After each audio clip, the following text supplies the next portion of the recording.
Alessandro Bertolucci, al termine del match tra Lodi e Bassano del Palacastellotti, Ale, una grande prova di forza da parte della tua squadra, al di là del primo posto mantenuto, venivate dalla partita di Champions col Barcelos, quindi anche tante energie spese, ma stasera avete dato una grande risposta. Sì, abbiamo fatto una grande partita soprattutto sull'aspetto dell'attenzione. Abbiamo sofferto i primi 6-7 minuti, ma era un po' un preventivo la reazione del Lodi dopo mercoledì e noi entrare un po' imbambolati, era un po' nel pacchetto, diciamo, della partita. Però poi dopo piano piano siamo entrati dentro la partita, abbiamo fatto gol, siamo passati in vantaggio e abbiamo gestito poi abbastanza bene il vantaggio. Nel momento che si sono allungate un po' le maglie del Lodi, abbiamo fatto poi il doppio vantaggio, che ci abbiamo giocato un pochino più sereni dopo.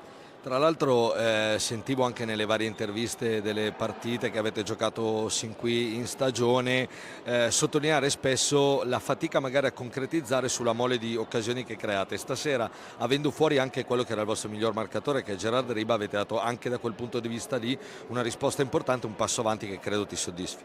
Sì, sì, ma guarda, lo dicevo ora nello spogliatoio, gli ho detto ai ragazzi che sarà un caso ma non lo è, quando siamo così concentrati dentro la partita a livello mentale, poi dopo il cervello un pochino più rilassato quando arrivi davanti alla porta, perché se siamo troppo agitati, quando arriviamo davanti alla porta, la porta da hockey diventa una porta da calcio vanilla, no? Piccolina.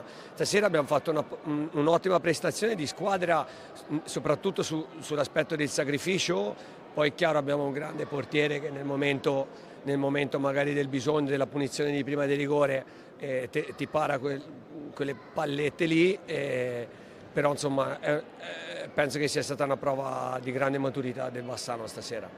Ecco, l'ultima cosa ti chiedo adesso: martedì, quarto di finale di Coppa Italia col Monza in casa per andare avanti in questo Tour de Force di gennaio che avete intrapreso. Ti chiedo, dall'alto della tua esperienza sia da giocatore prima che da allenatore poi, quanto mentalmente può avervi fatto switchare e aumentare la vostra convinzione il fatto in pochi giorni di avere trovato un primo posto in classifica, che anche se può voler dire fino a un certo punto, ma comunque c'è, e aver vinto anche la prima partita in una Champions difficilissima? Quanta consapevolezza può darvi per il proseguo?